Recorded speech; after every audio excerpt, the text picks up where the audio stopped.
Welcome to Dropping Dimes by Fast Break, an African-based basketball podcast where we have entertaining, thought-provoking, and unfiltered conversations on the game and the culture of basketball. Ladies and gentlemen, welcome to a Dropping Dimes episode right here on Fast Break.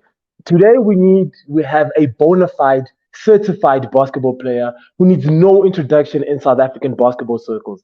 Ladies and gentlemen, I present to you Modiegi Mokoka. Thank you so much, Modi, for taking the time. My pleasure. Definitely my pleasure. I mean, let's just jump straight into it. You're originally from Marulaneng, Limpopo, but you basically grew up in Pretoria. When and where did you start playing basketball? Basketball started for me at Pretoria Girls High.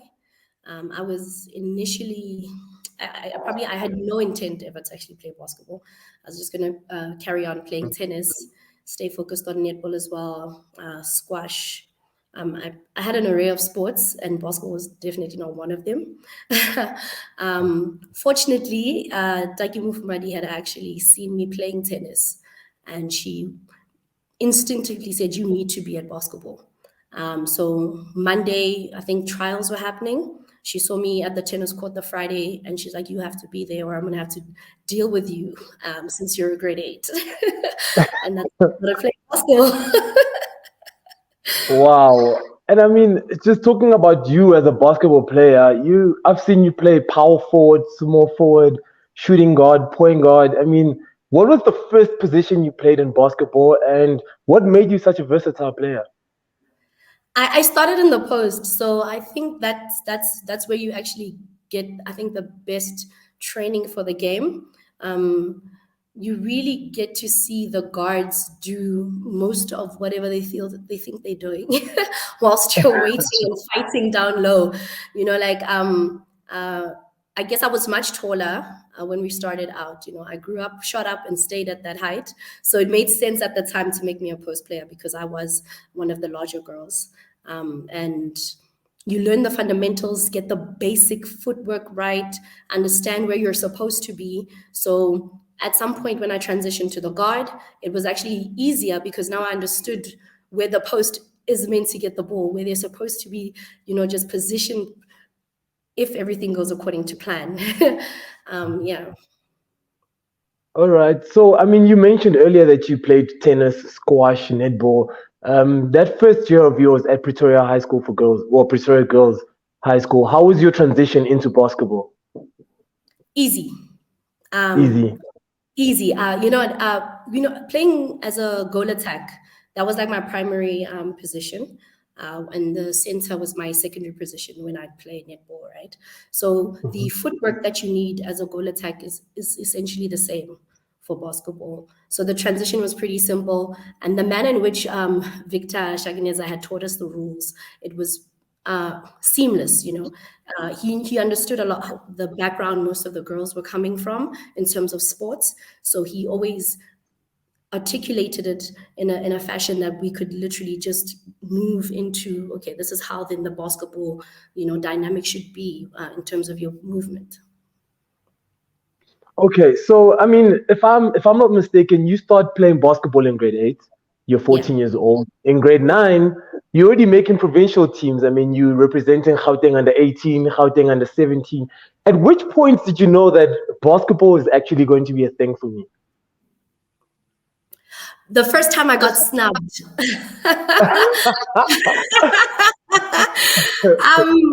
So the first year was fine. It's grade 8.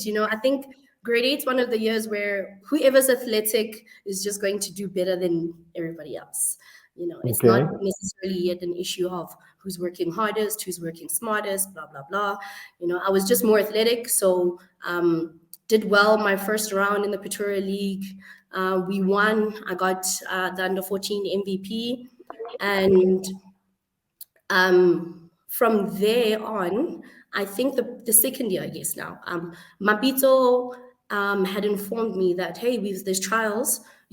There's another level to this. You don't just only have to play for the school, And I made that. That was pretty simple. It wasn't difficult at the time. And we played under 16 provincials, IPTs. I do believe Free State was hosting at the time. And I didn't know this at the time, that right after IPTs, they pick a national team, you know. I'm there having a fantastic time, enjoying myself, and not really understanding there was more to what we were doing that week. And once they picked a team and I didn't make the cut, I felt like really like slighted. And I realized I also hadn't taken the sport seriously enough to be that slighted, you know. So, you know, that first time I didn't make a squad was me realizing I'm going to make basketball a serious thing for me. Okay. No, I'm with you. I'm with you. I think everybody can relate to a point in their career, a point in time where they got snubbed and they didn't make a certain team. And I guess I'm glad it happened for you because clearly it made you a better basketball player, you know. And you mentioned Mapito earlier on, Mapito Makena. For those who don't know who that is, point guard from Pretoria. She also went to Pretoria Girls High School. I mean, you played at Pretoria Girls with the likes of Mapito, Matala Mokoka, Mokoko. But there's a time where they're no longer at Pretoria Girls, obviously, because they finished high school, and you certainly have to take a senior role. I mean, how did you embrace that? How did you find that? You're no longer the young kid on the block anymore. You actually are the captain, the senior player, the one that they rely on to get us W's, I guess. Okay, but I don't, you know, I don't want to come across as arrogant. But Do you? the truth is, in most scenarios, when it's particularly sports, you already know who's next. You can kind of see who's next. We can kind of see the direction in which the team needs to go from the onset, who we've already started relying on heavily in situations where maybe the seniors aren't giving us what they need to give us. You know, so I already had that in mind for myself much younger. In fact, I would have been pompous enough in those younger years to feel that I should have had it sooner, when I still had so much growing to do, just apart from, you know, the maturity level and understanding the game. You know, I still had a long way to go at that particular level. That I probably wasn't ready for the leadership role that I thought I wanted much earlier. You know, so it's a good thing that they were around a little longer than I would have wanted, because at the same time, you know, we all want to be on court. We want to enjoy all that game time that we get. And it's fantastic when it's in high school, because, you know, you're young and you just, I feel you're a bit more aggressive in how you play the game, you know. Yeah. So in terms of championships throughout your high school years, I mean, you also mentioned that you were winning from the beginning, from under 14. You were already a champion. I think you've won Pretoria League a couple of times. You've won Inter-Provincials a couple of times. Which ones are the championships that stand out for you throughout your high school career? I have, I think, my biggest one, and interesting enough, it was not necessarily like FIBA or anything of that nature. It was the Pretoria Girls Festival. So what they had done is, I think we were doing this for the very first time that particular year, and they got 21 schools across the country to come to Pretoria, and we spent the week playing sports, right? And we had about 16 at least for the basketball, which was fantastic. You know, I don't think people expected that kind of turnout for ladies at that time. So that was my favorite, and I would think the best junior tournament I personally played. I think I was 16 at the time. My under 18 team won, the first team. We won that. We played Rosina in the final. I think that was probably even my last heavily competitive game that my mother got to watch before she passed. So I think that was definitely the highlight for me when I look back of the championships I've won. And then the second one, I would probably rank the Gauteng, I think it was called the Intercity one. I can't truly recall the name. Like, I was going to these things back to back. Half the time I didn't even know what I was playing. You know, like just be like, oh, you need to be outside hostel by this time. And half the time I just didn't even know what I was playing. And, you know, like even including the girls tournament, I didn't even get to stay for my award ceremony because I had to leave to go play an LOP game at Wits. So that's how busy I was at that time with high school. So I would rank that, and then the inner city Gauteng champs. I think we played City Wing in the final. Love that, really great. And then we'll rank SA under 17 third, 22. What year is that? Oh, 08. I believe it's 08, Namibia. Namibia 08. Third. Yeah, I remember that. That would be third on my list, Yeah, those were all great. MVP in all of those ones.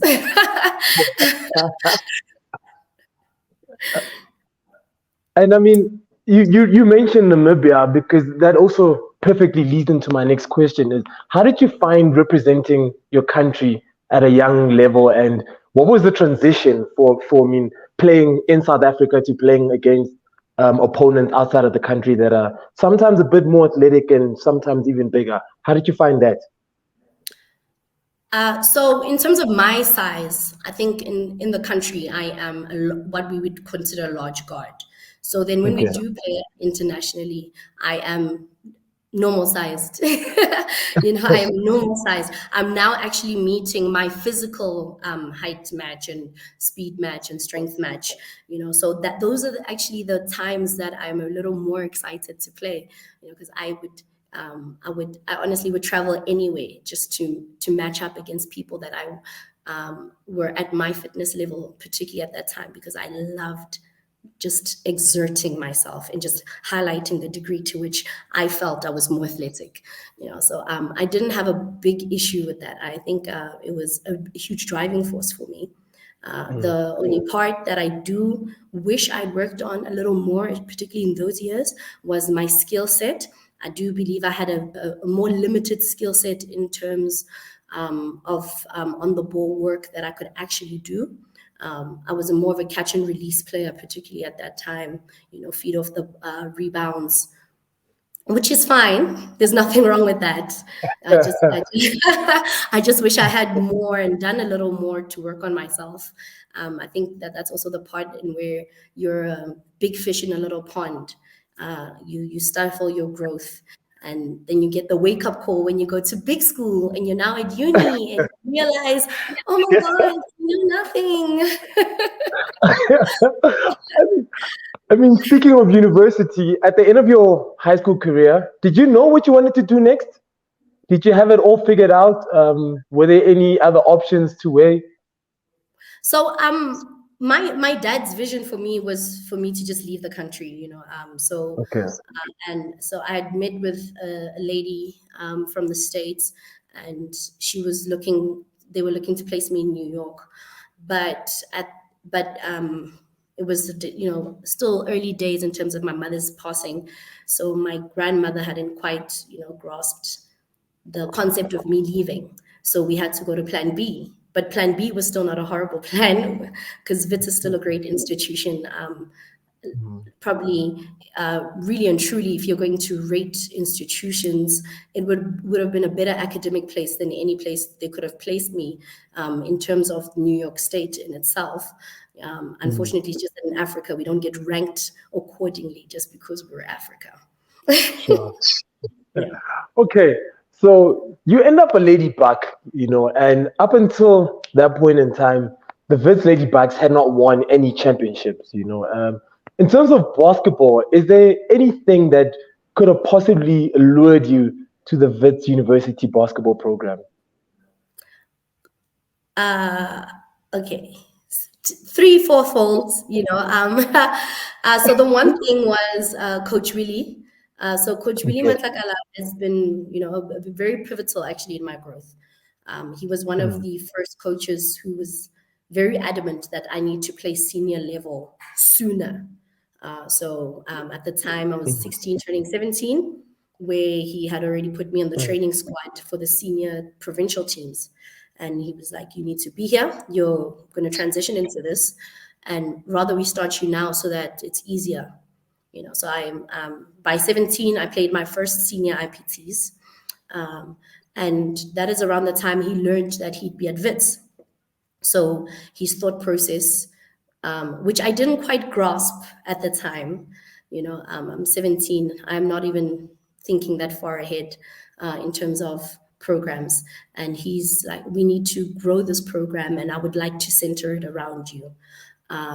If you're willing to come to Wits, should your initial plans not plan out, you and I could make something work. And see where that leads in terms of growing the team. And it pretty much planned out exactly as that. I got to Wits. You don't intend to center the team around one particular person, but it sort of ended up fitting in that scenario in the early days, until we could actually bolster our team roster, pick up a few more recruits, improve the program just in general. A lot of work had to go into it administratively, as well as fundraising. Fundraising was a really big issue and big deal for me. I started out as the secretary, then quickly moved myself into treasury. And at some point, I just realized I just need to be the chairperson and just handle everything. I mean, let's talk a little bit about Wits basketball in those years, particularly 2011 to 2013, your first 3 years of varsity. I mean, how was that in terms of you touched a little bit about the Wits basketball club, but also there's the losing and winning aspect of it on the basketball court. I mean, I just want to know at that point in your career, how was that journey? How were you finding it? I mean, I can only imagine it was frustrating because you're a certified winner coming out of high school, and the W's aren't coming at Wits at this point in time. I had never seen so many L's in my life. My first year was a complete shocker. I think also you get accustomed to playing with other talent. And when I no disrespect to my teammates, they've earned their right to call themselves champions, because I think we are one of the few teams who had to develop into a championship team. We took people from different backgrounds and aspects, and as athletes, people playing cricket, shot put, athletic runners, swimmers, just a diverse range of women, and trying to make them into genuine basketball players. Whereas I know I had the benefit of more years of training, more years of experience. It was really difficult. I think there's a game Manyani and I always laugh about, and we were playing Val. This is 2011. The game. Keep in mind when I mention this, right? Val had about 5 national team players, South African, and then another 5 national team players external. So we're from Zimbabwe. And the subs and second team are also the ladies I played junior nationals with. So I'm like, if the girls I'm playing junior nationals with are your second team and your bench don't need any minutes players, my expectation is really like, oh, it's about to be tight, and this game, I think with 2 minutes to go, they stopped the game. They're like, oh, we have to start a new score sheet. I'm like, what? They're like, no. They have finished the score sheet. So this team, VUT, had rinsed us to the point where they had to start a new score sheet. The game paused while this is happening. I don't think they even thought that they would get to that point. I think it was a solid 130-point game. I shit you not. I know this sounds ridiculous, but to be like beat by 100 points, so that makes the journey like even sweeter, for us, because we ended up turning all that around with the exact same ladies. Wow. So, I mean, I'm gonna go to a point in time. We're gonna go to the 4th of July in 2014. This is your 22nd birthday.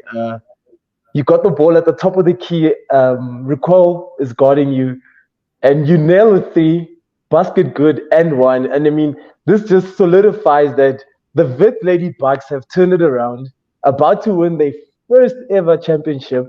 I mean, LC de Villiers Arena was going wild. And what I want to know is what was going through your mind when you made that shot? I need 2 more points. That was the only thing I could think. We need 2 more points. We need 2 more points. Like that's all I could think about, at that time. Everyone was going crazy, and I was just thinking, Mm, this thing's not over. This thing's not over. My mm, heart is racing. Managed to get like 2 more steals off that, and the rest was history. So wow, wow. yeah, I think it probably only hit me like a good maybe 30 minutes after the game, where I was like, damn, we did that. These are the same people who've been blowing us out the water. Sure, Like, sure. yeah, insane. I think I look back and I still can't believe it because of the journey in which it took to get there, and the effort of training. I Mm, really respect the ladies, and they put up with a lot of pressure from me. I was so adamant that we needed this. Not just for myself, but just for future girls who come after us, who have a good academic background and still want to play basketball. And mm, unfortunately, they need basketball to be the financial support that anchors them. A mm. big part of people don't talk about is that the fact you need to win to keep getting funding. No Sure. wins is funding. You Mm, less funding, less women we can push forward, and the less we can actually grow the game. And next thing we've lost an actual women's team within the system. So that's always been a big part of it for me. The wins matter, but they have a greater goal to them. sure. And I mean, just going to show how important it is. You went on to win many more titles. I mean, a few more titles at Wits. I mean, actually, how many titles did you guys win? How many All Star trophies did you guys collect? How many MVPs did you guys collect? I mean, and I'm talking in particular you, Fortunate, Joanna, because you guys had a very, very good combination Yeah. going. Just take me through that combination, playing with those two ladies, how you found it, and just basically how that laid the platform for Wits Lady Bucks basketball. So a big part of it was also myself being with Fortunate.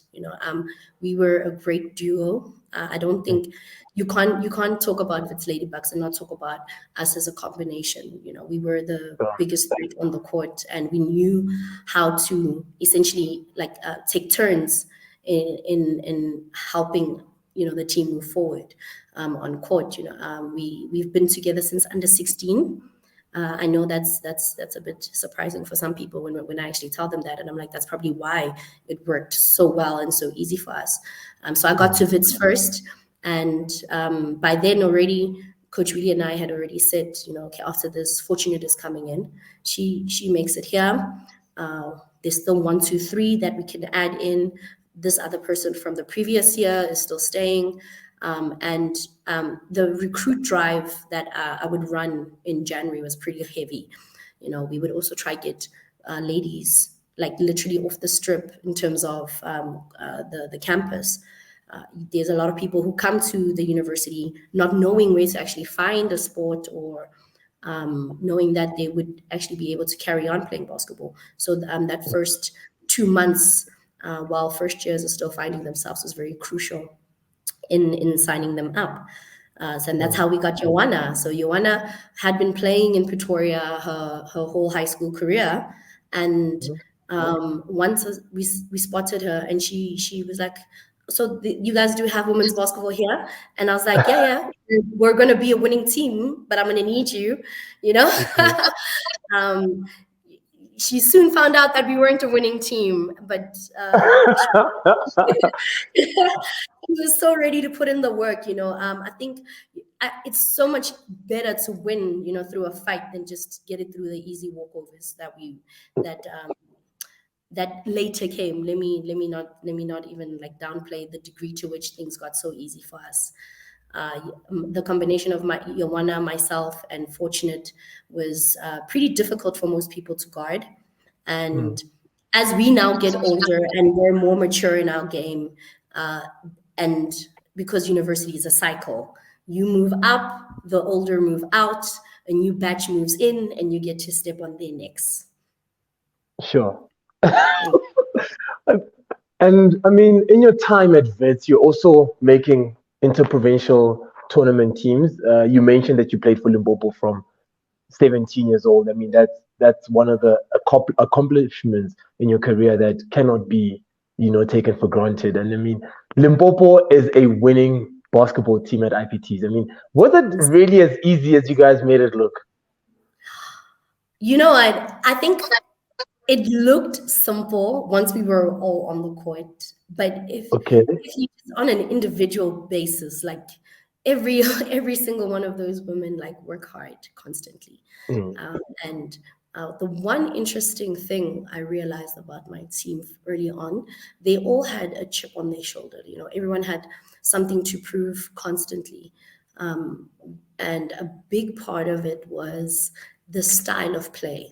There was a huge push for basketball needs to look good when you see us play. I know we all get to see some ladies' games, and it's a bit softish, and it doesn't have the flair to it. So the one thing I loved, and that's another part of upping my game that they introduced, is that it needs to have some flair. It needs to look good. You can't just be on the basic 5-7 layups that you do and it's over. Sure. So it looks easy now, and then because of the caliber of the women we had and their dedication to making the game look great.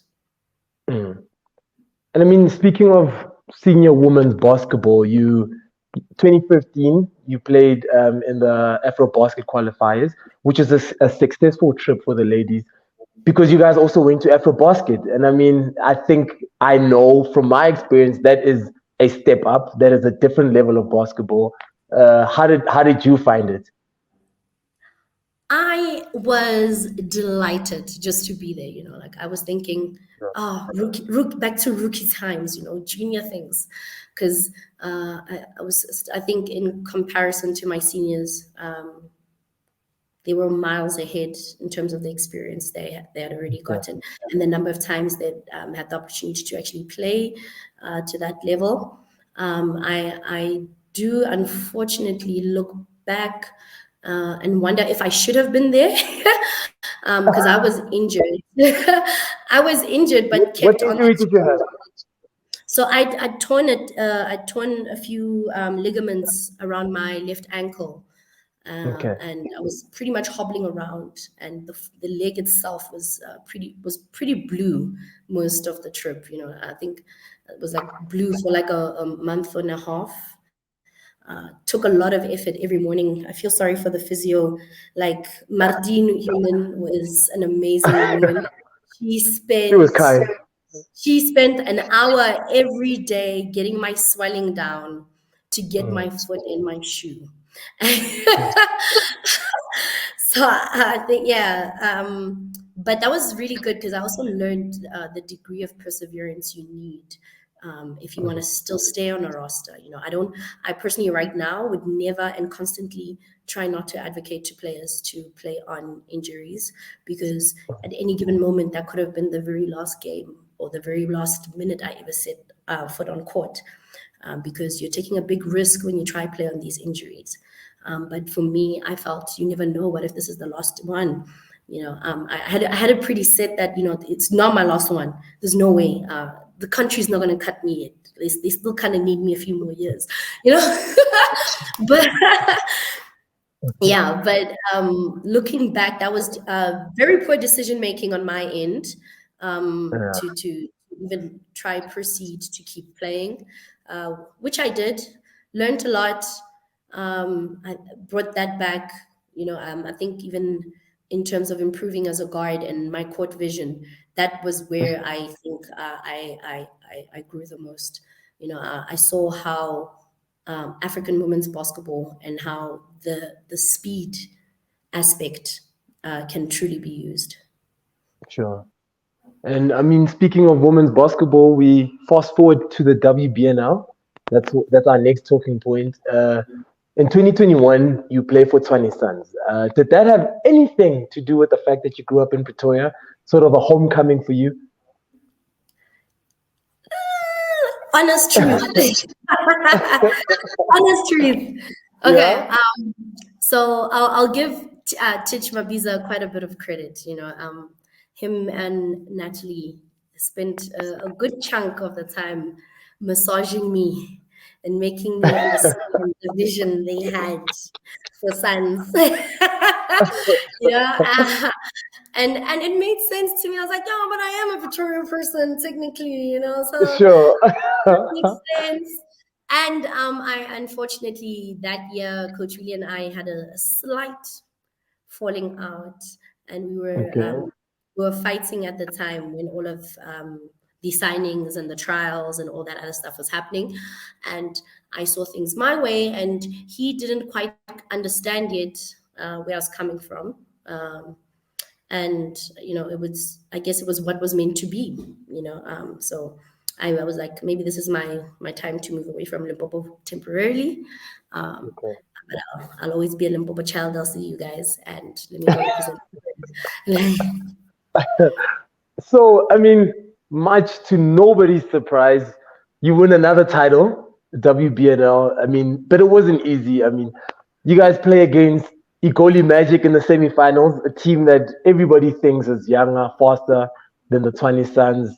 In the finals, you guys beat the Mountaineers, who had beaten you guys in group phase. I mean, I just want to go through that championship run for you guys because I was commentating at the time and it didn't look easy. You guys seemed as if you had an outside chance, but you just never stopped fighting. And at the end, it almost looked like, how dare you doubt the caliber of players and a team that has Modiegi Mokoka, because everybody knows when she's there, there is a chance that there's going to be a championship to follow.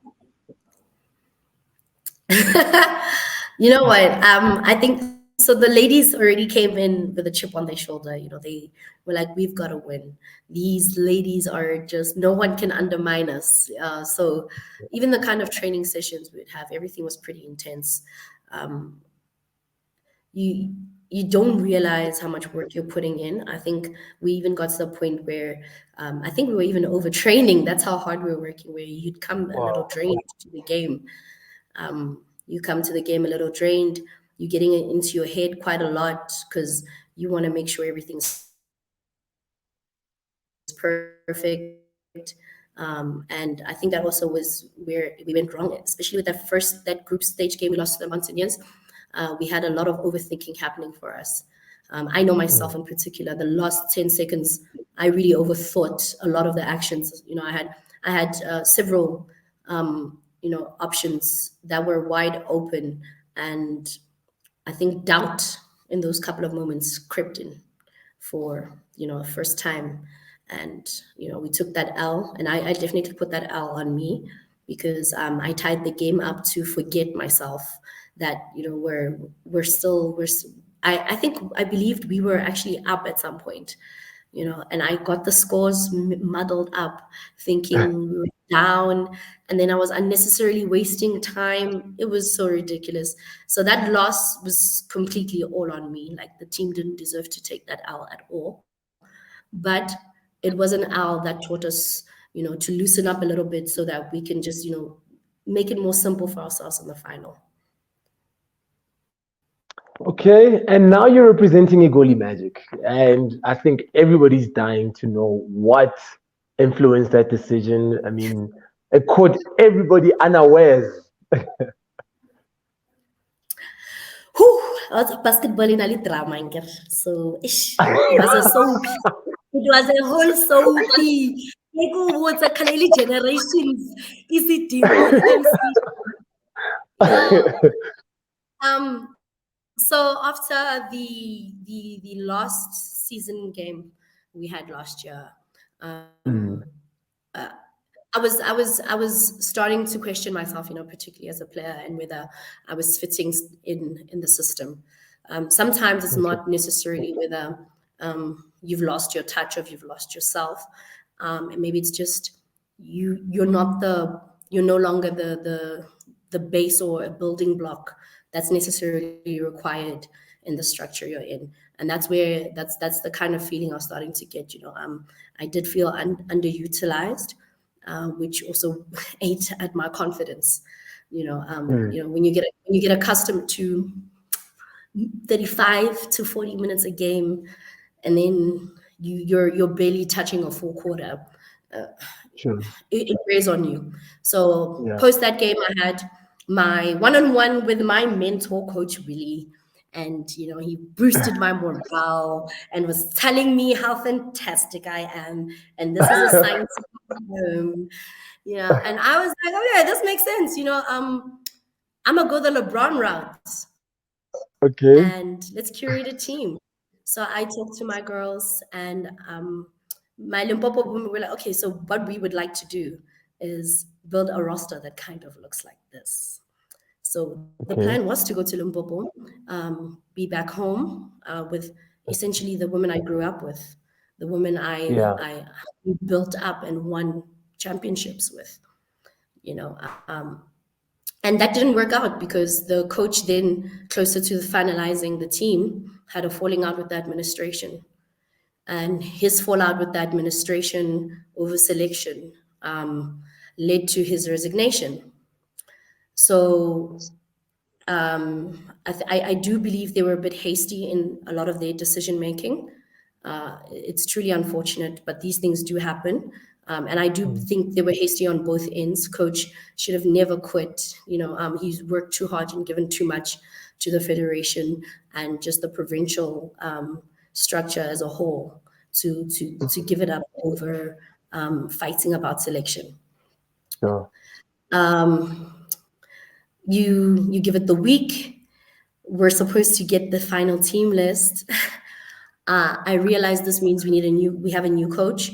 The technical staff that was accompanying him is also potentially changing. So any Mm. things relating to how I plan to function within the team, I need to now relay to ever the new team coach or managers or whomever they might be, because we Mm. already had a plan in how we wish to tackle the season, particularly because I was also recovering from a hamstring injury.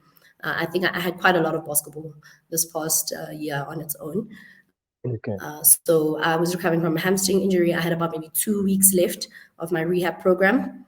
I notified the now then the administrators who were having their selection issues with Coach Willie. And I said I'm still finishing up my rehab, but I'm actively playing, so it's not an issue.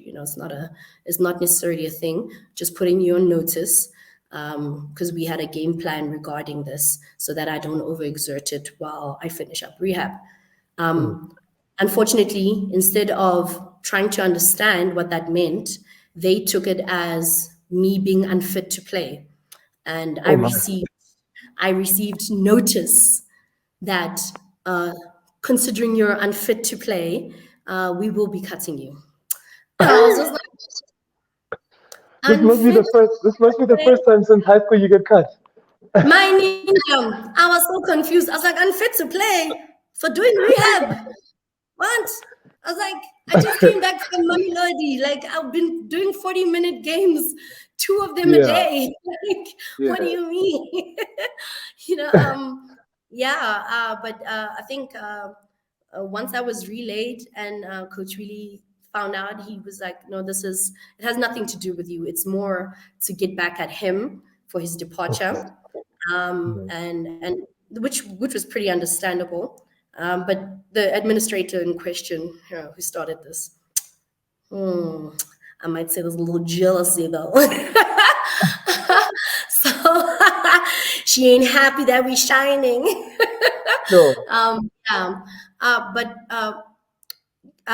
Coach really was very adamant. He's like, Coach Z has always respected the way you play. He's always highly valued you whenever you've been at nationals with him. And that is definitely something he has always done. He has given me the utmost respect and a lot of leeway in decision making. And you learn to value that the older you get, because Mm. you don't want to be completely controlled on the court.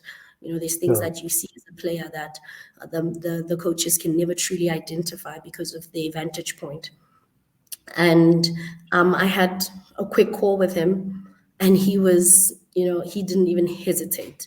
It was fantastic. He was like, whatever you need, your number's waiting for you. What, just like, like if someone's wearing it, we'll remove them. He was just like, he was really positive about the fact that he would rather have me than be against me at any point in any way.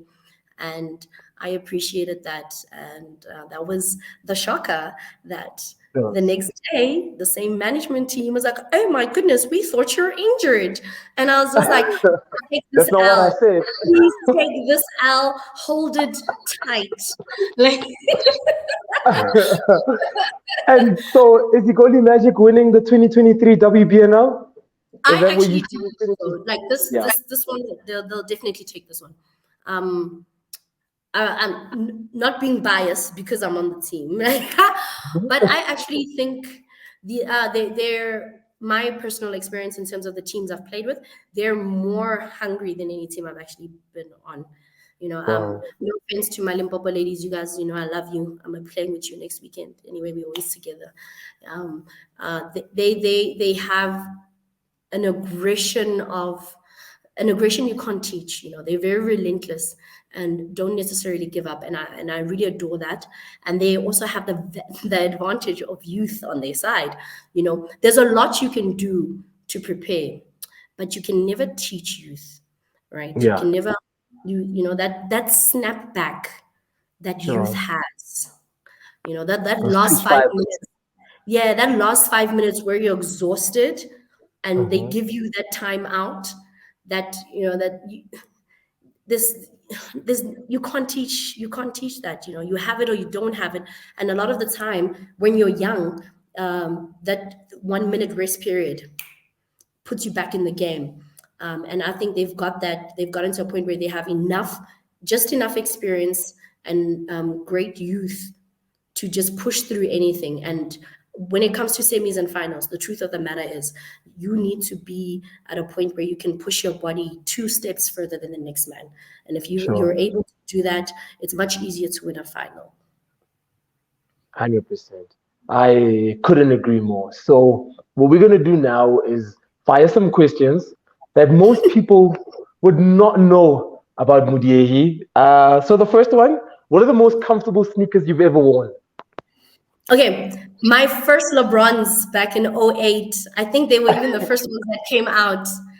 I loved those. They had straps that you could even take off and use as decor and just like, Sure. put them on your wrists. I think even fit around my neck the way I was so slim back then. Those were really amazing. They were so comfortable. I was so bummed when they died on me. Well, Yeah. obviously I was playing like almost every day, so it was guaranteed. Outdoor. Yeah, right. Outdoor and indoor. Them champs is always indoor. Them championships is always in. I think those are the best shoes, and I also loved them because I think I won the most accolades in that year wearing them. So can't even complain. Those were the best ones. The first LeBrons I had. Okay. So, Sue Bird or Diana Taurasi? I appreciate Diana's shooting, but Okay. Sue's style of play, the ability to find somebody else and make everybody else shine. That's Sure. that's what I value the most. When you're on a team and you can make the 7th, 8th, 9th, 10th man look like a star. Mm. That right there, that's what I aim for. Sure. And what's your favorite WNBA team?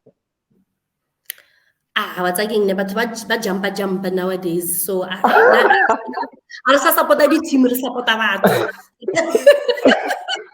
So wherever Candace is, I'm there. Okay, all right. I'm with you. I'm with you. I'm with you. Who are your top 5 South African women's basketball players all time? And you can put yourself in if you want to. Again, I go offend that. What's again? This Are you gonna plead the fifth? No, there's two So, Many. so I let me have try clients convince you. that might take offense. Like, no, I don't. I want to plead the fifth. I beg of thee. I am definitely in my own top five. That we can agree. I'm in my own top five. Who's the other Um, four? yeah. When you're, hey, don't cost study friendship. Wait. Hey, don't cost Oh, study wow. friendship. Oh, oh, Okay, oh, oh. okay. Yeah. I'll respect that. I'll respect that. I Describe can give yourself you in 3 words. my men's top one though. Okay. Joseph Masavuk. That's probably never changed since high school. Never, never. Yeah, I don't think we'll ever see someone like him again. Like he sure. was Thanks. just next level. Yeah. Okay. So last question. Describe yourself in 3 words. Committed is never like a question. Committed is definitely the first one. Mhm. Um, I am not certain on whether the other one should be what I use. Um, I'm very stuck between the wording. I want to say relentless, but I also want to Okay. say unforgiving because um, it's pretty much that when it comes to me. Sure. Yeah, and friendly. So I'll definitely give myself the committed, the friendly, and Mhm. then the toss up between whether it is relentless that I choose or unforgiving that I choose as the word of choice. Because a part of being unforgiving is being relentless in any pursuit. So I think that's the best way to sum me up. Moody, I mean, your basketball resume just speaks for itself. You've achieved absolutely everything there is to achieve in basketball, but you're also an inspiration off the court. What you've done for Wits Basketball Club will live on long after we're dead and gone. What you do and how you stand up for women's basketball in South Africa is also something that will live on and will follow you wherever you go. I have a lot of respect for you. I'm proud of you. I'm fortunate enough to have been witness to your journey from the genesis, pretty much. And from Fast Break, thank you so much for taking the time. Thank you so much for joining us. I wish you all the best with your career. Take care, keep hooping, keep being an inspiration to basketball players, men, children, boys, and girls. Thank you so much. No, I appreciate you having me. Hopefully, we can have more sessions, more bodies, have some discourse. That would really be fantastic. All right. Thank you so much. Ladies and gentlemen, thank you for tuning into Fast Break. You just heard it on Dropping Dimes from Modiegi Mokoka. And that's it from us for this month's episode. Thanks for watching, listening, and being a part of this conversation. Don't keep it to yourself though. Share it with your friends and family, and let's all engage on Twitter, Instagram, and TikTok. Our handle is at FastBreakSA. To keep up with our latest episodes, be sure to subscribe. Thanks again, and we'll see you next month.